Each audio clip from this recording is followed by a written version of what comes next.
দেখেন আমি আপনার সামনে দাঁড়িয়েছি, তার মানে আপনি আমার ফেস দেখছেন, ব্যাপারটা কি আসলেই সত্য। তার মানে আপনি ধারণা করছেন কে কথা বলছে আপনার সাথে? জি, হানিফ সিরাজি কথা বলছে। তার মানে আজকের ভিডিওটা হবে মূলত ফেস নিয়ে। দেখেন কেন আমি ফেসটাকে এনেছি। ফেস মানে হলো, আপনি ফেস বললে ভালোভাবে বুঝেন মুখমণ্ডল, ভেরি গুড। এখন কথা বলে এই মুখমণ্ডল বলার কারণ হলো, যখন আমি ফেস বললাম মুখমণ্ডল বুঝলেন, যখন আমি ফেসিড বলবো আবার আমি বলবো ফেসিড, তখন আপনি কিভাবে অর্থ দেবেন? দেখেন এখানেও ফেস ফেস, তার মানে ফেস থাকলেই আপনি বলবেন একটা জিনিস অর্থ দেবে, এটা হলো মুখ অর্থ দেবে। এখন এই ফেসিড এবং ফেসেড, এটা মূলত সাফিক্স। নিয়ে আমি একটা ভিডিওতে কথা বলেছি, যেখানে আমি গ্রেনেডের আলোচনা এনেছি, আমি ফেসিডের আলোচনা এনেছি, আমি সেখানে মার্মালেডের আলোচনা এনেছি। সেই ভিডিওটা আবার প্রিফিক্সটা, শুধু প্রিফিক্সটার দিকে না তাকিয়ে আমি কিভাবে অর্থ করব সেখানে দেখিয়েছিলাম। তার মানে এই ফেসিড অর্থ কি আর এই ফেসিড অর্থ কি আমি বুঝলাম। ফেস থাকলে মুখ অর্থ দেবে। এখন আপনি বলবেন ও ফেশিয়াল করে, যে ফেশিয়াল যে শব্দটা, যে সুন্দর করে মুখকে সাজানো কিংবা মুখকে নিয়ে যে কাজ করা, মুখের সৌন্দর্য নিয়ে যে কাজ করে, এটাকে আমরা ফেশিয়াল বলি।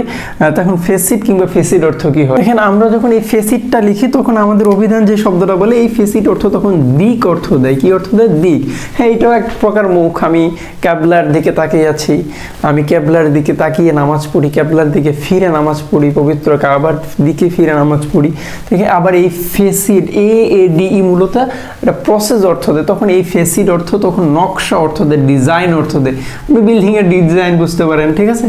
এখান থেকে নকশা অর্থ দেয়। এবং ফেশিয়ালটা বললাম ফেসিড, একটা শব্দ বানাইলাম। এই ডিফেস অর্থ তখন কি অর্থ দেবে? এখানে এই ডিইটা প্রিফিক্স এবং এই ডিইটা নেগেটিভ অর্থ দেবে। কেমন নেগেটিভ? আপনার দেখেন আপনি মুখমণ্ডল এই জাতীয় অর্থ দিলাম, ডিফেস অর্থ তখন মুখমণ্ডল দিচ্ছেন। অর্থাৎ মুখমণ্ডলের আপনার যে চেহারার যে সৌন্দর্য, আপনার ঠোঁটের যে সৌন্দর্য, আপনার চোখের যে অসাধারণ বর্ণনা, কিংবা আপনার যে ভ্রুকুটির যে অসাধারণ বর্ণনা, সেগুলো তো অসাধারণ। কিন্তু এই জিনিসটা যখন আমার অসাধারণ না হয়ে সাধারণ হবে, কিংবা বাস্তবতার বাইরে গিয়ে নেতিবাচক কোনো কিছু হবে, তখন আমি প্রিফিক্সটা ব্যবহার করবো। অর্থাৎ মুখমণ্ডল তার অবস্থানটা বর্ণনা রাখবে না, তখন এটাকে ভালো বাংলায় বলে বিবর্ণ করা। অর্থাৎ আপনার যে চেহারার যে সৌন্দর্যটা ছিল, চেহারার যে আকারটা ছিল, এটাতে যে পরিবর্তনটা আসলো, এটাকে ডিফেক্স বলে। ঠিক আছে, এইভাবে ধরে ধরে চিন্তা করেন।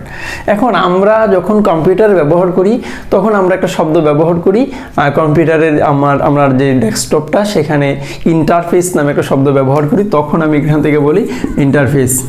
এই ইন্টারফেসের মধ্যে দেখেন আমি এখানে ফেস পাইলাম, ইন্টারফেস অর্থাৎ ডেস্কটপের প্রথম যেই পার্টটা, একেবারে শুরুর যে পার্টটা, এটাকে আমরা ইন্টারফেস বলি। এখান থেকে আরেকটা শব্দ আছে সুপারফেস।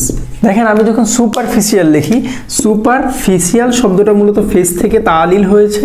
এই ফেস সুপার মানে দেখেন মানে একেবারে মুখের একেবারে উপরিভাগ। তখন আমাদের অভিধান এটার অর্থ করে অগভীর, অর্থাৎ একেবারে শুরুর দিকে যে পার্টটা, একেবারে স্টার্টিং পার্টটা, যেটা একেবারে খুব কাছে থেকে দেখা যায়, এটাকে সুপারফিশিয়াল বলে। এখান থেকে আরেকটা শব্দ আছে সারফেস।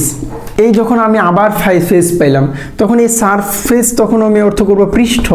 দেখেন এইভাবে ধরে ধরে পৃষ্ঠ, পাতা কিংবা উপরিভাগ, এইভাবে ধরে ধরে আমি ফেস ধরে ধরে অর্থ করছি। এখানেও আমি ফেস পাইলাম, ফেস। এখন ইফেস শব্দটির ভালো বাংলা হলো মুছে। তার মানে ফেস যে চেহারাটা ছিল, এটা আপনি ইরেজ করে দিলেন, মুছে দিলেন। এখান থেকে ইংরেজিতে একটা শব্দ আছে ইনইফেসেবল।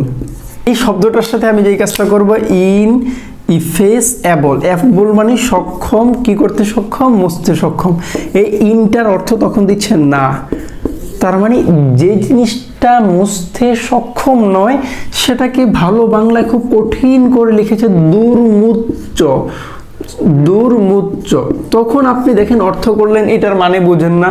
এখান থেকে দুর্মুচ্চ, এই এখানে মোছা, এভাবে খুব কঠিন করে, অর্থাৎ যে জিনিসটাকে মোছা যায় না, ভালো বাংলায় আপনি খুব কঠিন করে বলছেন এটাকে মোছা যায় না, কিংবা মোছা সক্ষম না। ইংরেজিতে ওয়ান ওয়ার্ড সাবস্টিটিউশন, কিংবা ভালো বাংলায় এক কথায় যদি আমি বলি ইনইফেসেবল, মানে হলো দুর্মুচ্চ কিংবা মোছা যায় না। ফেসটা তো মুখ। এখান থেকে যদি আমি বলি মাল্টিফেস্টেড, দেখেন এই মাল্টি মানে বহু চেহারা। তার মানে বহু চেহারা কেমন? মাল্টিফেস্টেড শব্দের ভালো বাংলা তখন অর্থ করে বহু পদ্ধতির। দেখেন মাল্টিফেস্টেড না বলে আমি যদি বলি আউট ফেস, কেন ফেস পাইছেন? এই ফেসটা কেমন? আউট। এটা কেমন জানেন? আউট ফেস মানে তো চেহারা। এখন চেহারাটা কেমন? Out face. এই আউট ফেস শব্দের ভালো বাংলা আমাদের যে বাংলা একাডেমির অভিধান সেখানে বলছে সাহসের সাথে অগ্রসর হওয়া, কাউকে লজ্জা দেওয়া, কিংবা কারো দিকে এক পলকে তাকিয়ে থাকা, সেটাকে আউট ফেস্টেড বলছে, আউট ফেস বলছে। দেখেন আপনি ফেস ধরে আগাচ্ছেন, ফেস মানে চেহারা। এই চেহারাটা যে কত রকমের, কত রঙের, কত ঢঙের হইতে পারে আপনি খুব সহজে বুঝে গেলেন। Thank you for watching.